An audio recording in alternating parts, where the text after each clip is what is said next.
Hi friends, నమస్తే friends. ఇవాళ మన వంటింట్లో చూపించే రెసిపీ ఏంటంటే ఎంతో టేస్టీగా నోట్లో వెన్నలా కరిగిపోయి చందమామ బిస్కెట్లని చేసి చూపించబోతున్నానండి. ఈ బిస్కెట్లు తయారు చేయడానికి చుక్క నెయ్యి కానీ, నూనె కానీ, మైదా పిండి, బేకింగ్ సోడా, బేకింగ్ పౌడర్ లేకుండా చాలా హెల్తీగా టేస్టీగా నోట్లో వెన్నలా కరిగిపోయి బిస్కెట్స్ని చేసి చూపించబోతున్నానండి.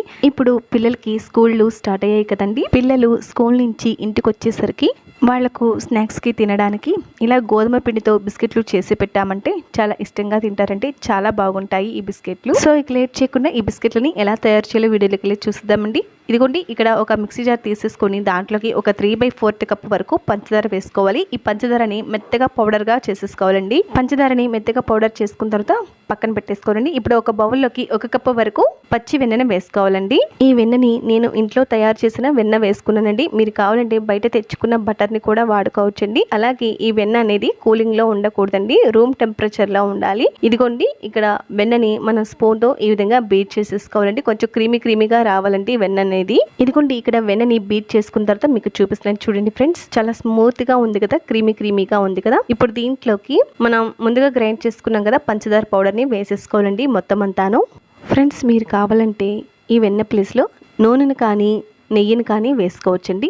నూనె అయితే డైరెక్ట్గా పిండిలో కలుపుకోవాలి, నెయ్యి అయితే ఈ విధంగా బీట్ చేసేసుకొని పిండి కలుపుకోవాలండి. ఇదిగోండి, ఇక్కడ వెన్నెలో పంచదార పొడి మొత్తం బాగా కలుపుకోవాలి. ఇలా కలుపుకున్న తర్వాత ఒక స్ట్రైనర్ పెట్టేసుకుని దాంట్లోకి 2.5 కప్పుల వరకు గోధుమ పిండి వేసుకోవాలండి. మీరు కావాలంటే ఈ గోధుమ పిండి ప్లేస్లో మైదా పిండి కూడా వాడుకోవచ్చండి. కానీ మైదా పిండి ఆరోగ్యానికి మంచిది కాదు కాబట్టి గోధుమ పిండి వేస్తున్నానండి.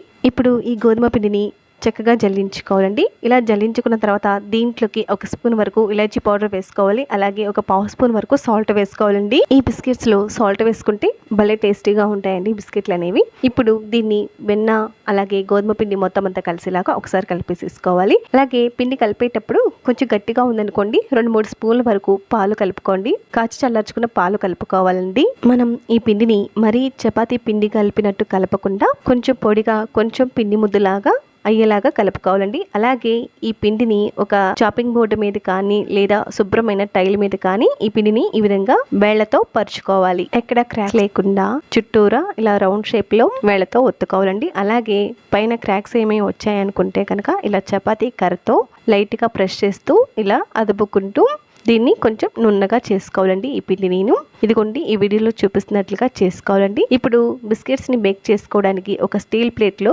కొంచెం వెన్నను వేసేసుకొని ఈ ప్లేట్ కి మొత్తం స్ప్రెడ్ చేసేసుకోవాలండి. మీరు ఈ వెన్న ప్లేస్ లో నెయ్యి కానీ నూనెని కానీ అప్లై చేసుకోవచ్చండి ప్లేట్ కి. అలాగే ఇక్కడ బిస్కెట్స్ ని కట్ చేసుకోవడానికి ఇలా అంచున్న గ్లాసు, రౌండ్ గా ఉన్న గ్లాస్ అయితే బాగుంటుందండి బిస్కెట్ కట్ చేసుకోవడానికి. అలాగే ఇలాంటి గ్లాస్ కనుక లేకపోతే వాటర్ బాటిల్స్ మూతలు ఉంటాయి కదా, ఆ మూతలతో అయినా బిస్కెట్స్ ని కట్ చేసుకోవచ్చు. లేదు అంటే కనుక బిస్కెట్ కటర్ ఉంటుంది కదా రౌండ్ షేప్ లో, దాంతో అయినా బిస్కెట్స్ ని కట్ చేసుకోవచ్చు. ఇదిగోండి, ఇలా బిస్కెట్ ని ఇలా చంద్రవంకల్లాగా కట్ చేసుకోవాలి. అలాగే ఈ మందం ఉండేలా చూసుకోవాలండి బిస్కెట్స్ అనేవి. ఇప్పుడు కట్ చేసుకున్న బిస్కెట్స్ ని మనం వెన్న రాసుకున్న ప్లేట్ లోకి అయితే పెట్టేసుకోవాలండి. సేమ్ ఈ విధంగానే బిస్కెట్లన్నీ ఇలా చంద్రవంకలో కట్ చేసుకోవాలండి. కట్ చేసుకున్న తర్వాత ఈ బిస్కెట్స్ అన్ని మనం వెన్న రాసుకున్న ప్లేట్ లోకి అయితే పెట్టేసుకోవాలి. అలాగే ఈ బిస్కెట్లని మనం కొంచెం వెడవెడంగా పెట్టుకోవాలండి.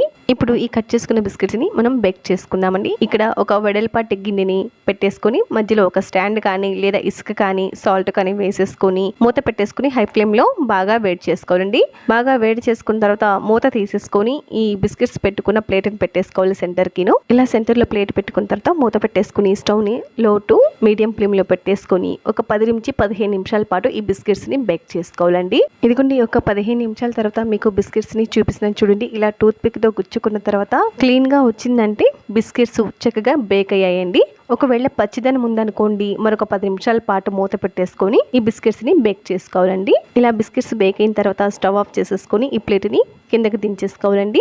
ఇవి పూర్తిగా చల్లారిపోయిన తర్వాత మీకు చూపిస్తున్నాను చూడండి ఫ్రెండ్స్. అడుగున బ్రౌన్ కలర్ వచ్చేసాయి కదా, అంటే బిస్కెట్స్ చక్కగా బేక్ అయిపోయాయండి. ఇలా బేక్ చేసుకున్న బిస్కెట్స్ ని మనం ఒక ప్లేట్ లోకి సర్వ్ అవుట్ చేసుకుందామండి. ఈ బిస్కెట్స్ ని బేక్ చేసుకున్న తర్వాత వేడిగా ఉన్నప్పుడు కొంచెం మెత్తగా ఉంటాయండి, చల్లారిన తర్వాత కొంచెం క్రిస్పీగా తయారవుతాయండి. ఇదిగోండి, ఇక్కడ బిస్కెట్స్ ని నేను ఒక ప్లేట్ లోకి అయితే పెట్టేసుకున్నానండి. ఈ బిస్కెట్స్ ని ఫ్రెండ్స్ చూసేసారు కదా, మైదా పిండి కానీ, బేకింగ్ పౌడరు, బేకింగ్ సోడా, నెయ్యి, నూనె ఇవేమీ లేకుండా గోధుమ పిండి, పంచదార, వెన్నపూసతో నోట్లో వెన్నలా కరిగిపోయే గోధుమ పిండి చందమామ బిస్కెట్స్ రెడీ అయిపోయాయండి.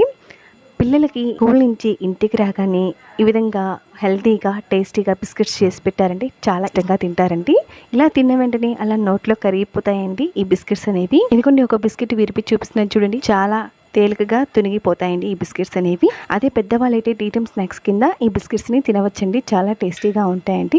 ఫ్రెండ్స్, మీరు కూడా మీ ఇంట్లో పిల్లల కోసం ఏదైనా హెల్తీగా స్నాక్స్ చేయాలనుకుంటున్నారా? అయితే గోధుమ పిండితో ఇలా బిస్కెట్స్ చేసి పెట్టండి, చాలా టేస్టీగా ఉంటాయండి. అలాగే మీరు కూడా టేస్ట్ చేసిన తర్వాత ఎలా కుదిరాయో కమెంట్ చేయండి. అలాగే రెసిపీ నచ్చినట్లయితే లైక్ చేయండి, మీ ఫ్రెండ్స్కి బంధువులకి షేర్ చేయండి. మరిన్ని టేస్టీ అండ్ సింపుల్ రెసిపీస్ కోసం నా ఛానల్ని తప్పకుండా సబ్స్క్రైబ్ చేసుకోండి ఫ్రెండ్స్.